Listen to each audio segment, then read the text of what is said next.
Welcome to LXStudio Performance Mode. This is a demonstration on how to use MIDI controllers and the latest LX features to control multiple channels of patterns for live performance. I'll walk through the basic setup here, then jump ahead to the fun part so you can see how it works. And then I'll come back and show the rest of the setup for those of you that have enough attention span for that. For your hardware setup, my recommendation is at a minimum to have an APC 40 Mark II, 2 MIDI fighter twisters, an empowered USB hub. Those of you familiar with DJ equipment will recognize this layout. Mixer in the center and a player on either side of the mixer. Different from the audio setup, however, you can have as many channels as you like, and then you can redirect each of the controllers to any channel at any time. The workflow here is choose a channel, select a pattern within that channel, and then set the parameters on that pattern with the MIDI fighter twister. Once you get it all set up, you can fade that pattern into your mix. With this setup, you can adjust 16 parameters at a time on a channel. If you have more parameters than that, like I do, then you can add additional controllers. I currently have 31 parameters in my pattern base class, so I use 2 of these controllers on each side. You can also get these colored knobs called chroma caps from DJ Tech Tools. I'm using colors to group my parameters by type. Let's wire these up.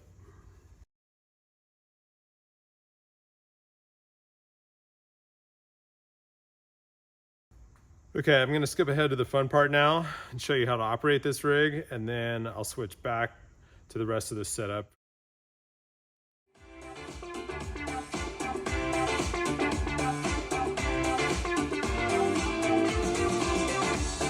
So 2 running right now. I've got the green one mainly in the foreground, and I've got this purple one that's kind of my background effect. So I can keep tinkering with this green one while queuing up another one on channel 1. Let's find something else. Maybe I'm looking for red. Some kind of different magic sauce. That one's cool. Okay, I'm gonna clear it, and then when I'm ready, I'll bring the other ones down a little and I'll bring that one in. There we go.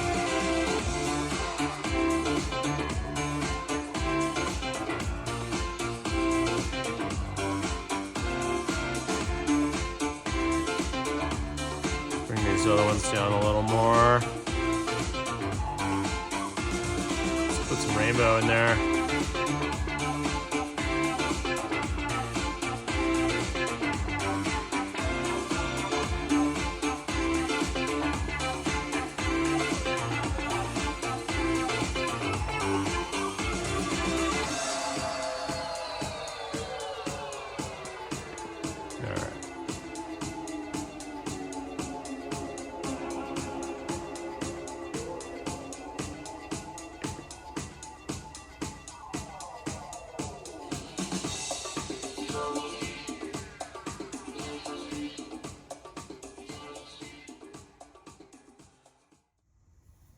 Okay, continuing with the setup. I'm using 2 network interfaces on the laptop. That keeps the broadcast traffic from the Pioneer equipment separate from the lighting controllers. Okay, time to set up the software side. I'm running a pre-release version of LX here, so depending on what version you're running, some of these features may or may not be available. Click the wrench icon in settings, turn on focus channel on cue, and I also like to leave on autofocus active pattern. That way, if you have a channel that's on auto cycle and you leave it and come back to it, currently running pattern will be selected and your controls will still be responsive. We'll be using BeatLink Trigger today to get beat information from the Pioneer decks into LX to drive our patterns. For that to work, you'll need to turn on OSC input. That's under the OSC MIDI tab here.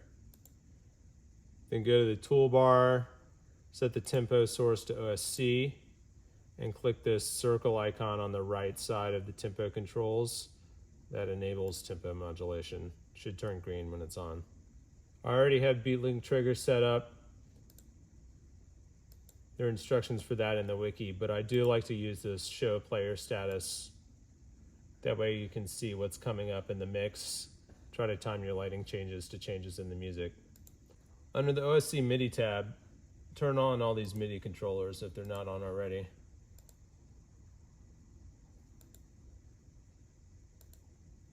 Then you can toggle performance mode by clicking this Design Perform button in the top right. Or you can use the top right button on the APC-40 Mark II. Okay, so we now have 2 channels of focus and 2 visualizers. They're not explicitly linked, but I like to keep them linked all the time. The left side is your normal cue, the right side's your auxiliary cue. So I need to adjust my right pair of MIDI Fighter twisters to point to auxiliary. I do that with the top button on the side. And the lights should change to red when they're pointed at auxiliary. And then I want to adjust the second controller on each side to target parameters 17 to 32. And I do that with the center button, and that changes this from targeting bank 1 to bank 2. And I also want this one to target bank 2. So now this is parameters 1 through 16 and parameters 17 to 32. And the same with this set for whatever channel it's focused on. Okay, a brief highlight of the MIDI Fighter twisters. These are now a flagship controller for LX. These are great because they have a limitless rotary encoder, but they also have a push button click. So when you're targeting parameters on a pattern, the push button is great for Boolean parameters. And if something's not a Boolean, then the push click is assignable. Your options include a reset, which is what I like to use, and you can also set it to be a temporary hold. So you push and turn to a new setting, and then when you release it, it goes back to where it was. I find the reset great for these bipolar or centered parameters, because sometimes if they're a little bit off, it's really hard to get it back in the center. Audio equipment like the Pioneer mixer have a physical detent, so you can find the middle easily. But for these, if you click it like that, it goes right back to center. Okay, button behavior on the APC-40 is slightly different in performance mode. The solo and record buttons are your cues for your primary cue and your auxiliary cue. Focuses can be independent, but we have them locked together because we turned on that setting, focus channel on cue. So now that means that we can focus and cue the visualizer with one button press.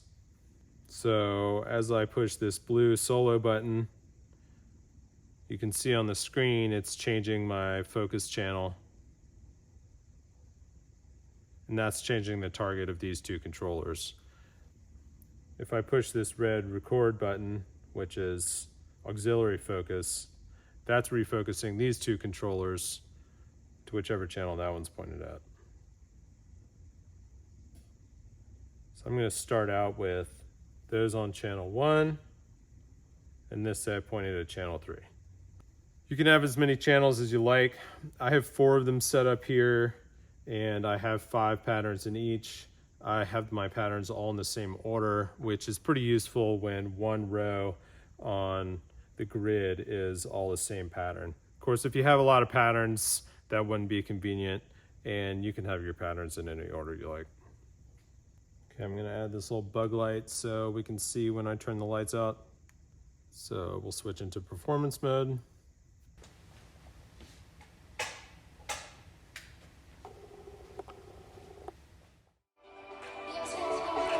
Okay, classic situation here.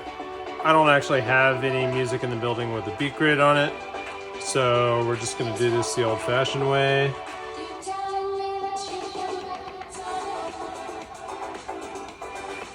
Tap tempo. Change my input source to integer. Let's do an example of a transition. So I have a pattern running on channel 1, Might add some variety to it.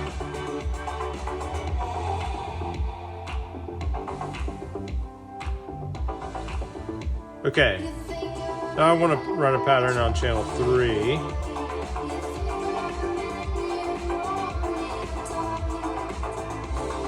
Let's find something here that looks cool.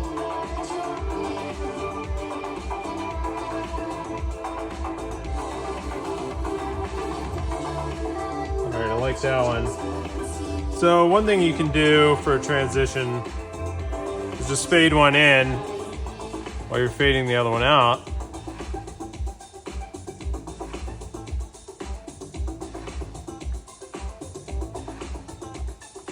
Okay, that works fine.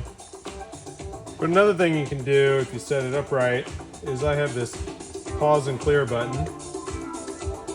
Then I bring the fader all the way in. Then I unpause it all at once. And the effect there is like walking a new actor onto the stage.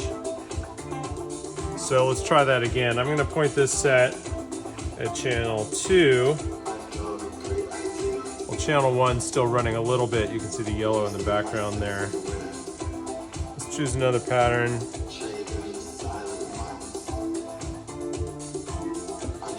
Magic sauce.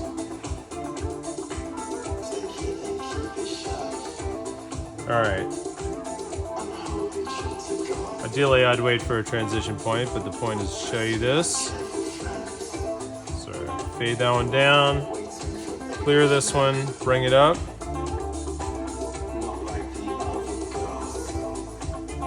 Start it out.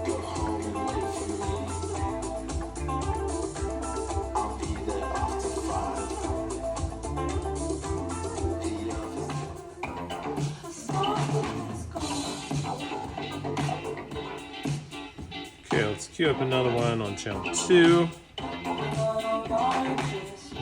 More of the swipe.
Alright, queue up another one over here.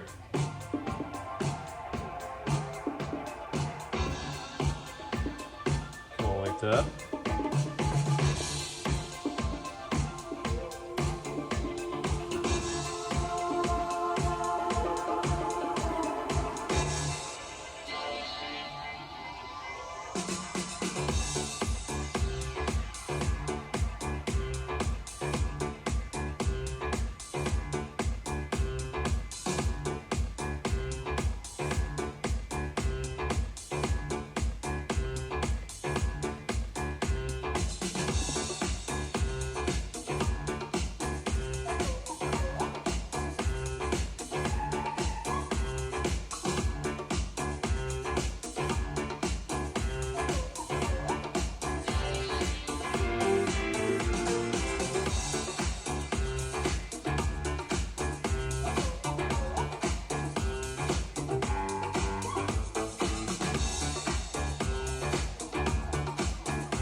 two running right now. I've got the green one mainly in the foreground, and I've got this purple one that's kind of my background effect.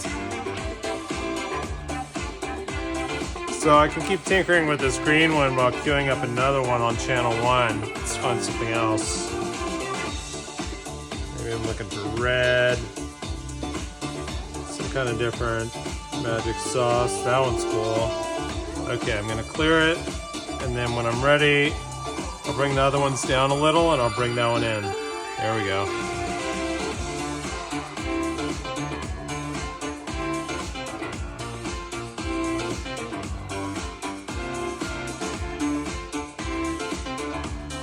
Bring these other ones down a little more.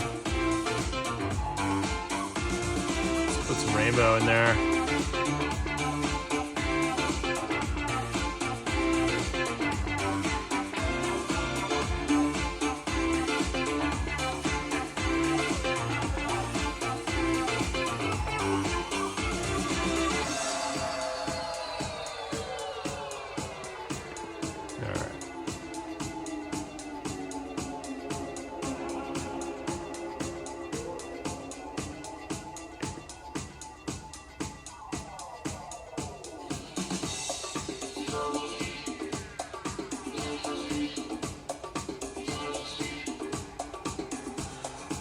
Queue up something else over here.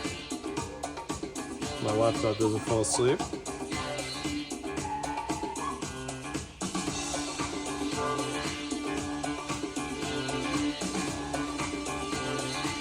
There we go.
Queue up something else.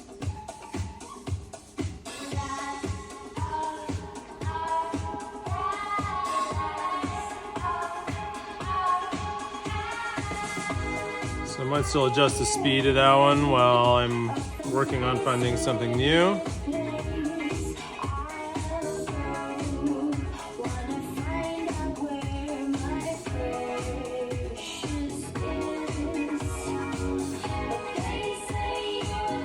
Here's one. Let's just fade that thing in.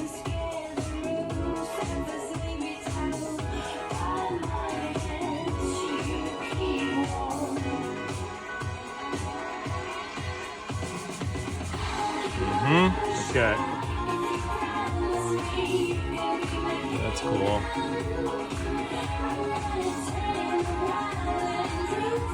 Alright, there's a lot going on here. Let's bring that stuff down.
cancels out.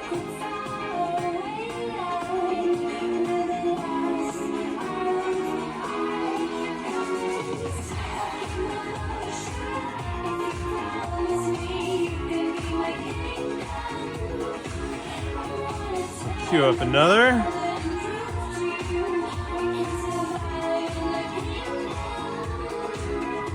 That's kind of cool.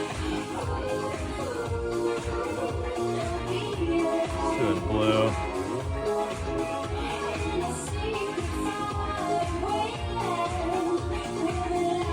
A little chaotic.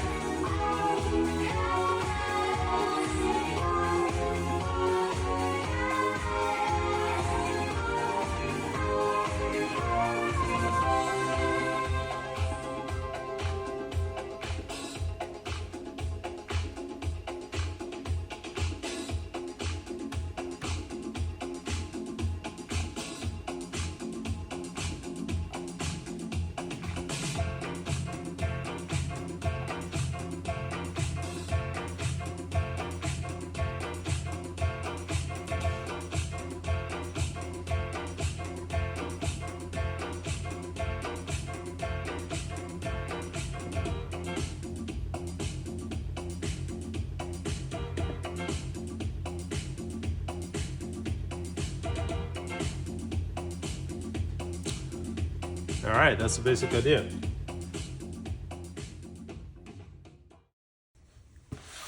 Okay, a couple other comments about this setup. When I first started out, I put all the important parameters in a row at the beginning. And so they would go across like this, and I'd end up with all the non-important ones at the end. What I found at showtime is that you want the important ones on the outside of the controllers so your hands can find the knobs. So these in particular are my big users. Also the bottom corners are easy to find because they have reference points. And then I put the stuff I don't use very often in the middle. A couple parameters that I find useful. One of them is this panic button. Depending on what your parameters are, sometimes you can get, when you move between channels and you come back to a channel, you might not be able to figure out what parameter is wrong that's keeping the pattern from rendering. And to that effect, I put a panic button in there, and it just resets everything into a reasonable range so that I don't have to search around for what's wrong. I can just get it visible, and then I can work from there again. So the panic button is key to have. The other two that I really like are these. This is a reset, and this is an on-off. So with my pattern that's running here, if I turn it off, it stops reacting to the beats. If I turn it back on, it starts reacting. So when I'm cueing a pattern to bring it in, I like to get it all set up, choose my color and my speed and all that. And as you saw, instead of fading it in when it's already full screen, let's say it's down because something else was running a little bit. Okay, so this green one's down. What I like to do is clear it. And this button right here clears everything off the screen and pauses. Like that. So then all I have to do after I fade it in is unpause. So to do that one more time, if you can see my preview on the left side of the screen, I got it all set up, and then when I'm ready to bring it in, clear it, bring up the fader, and unpause.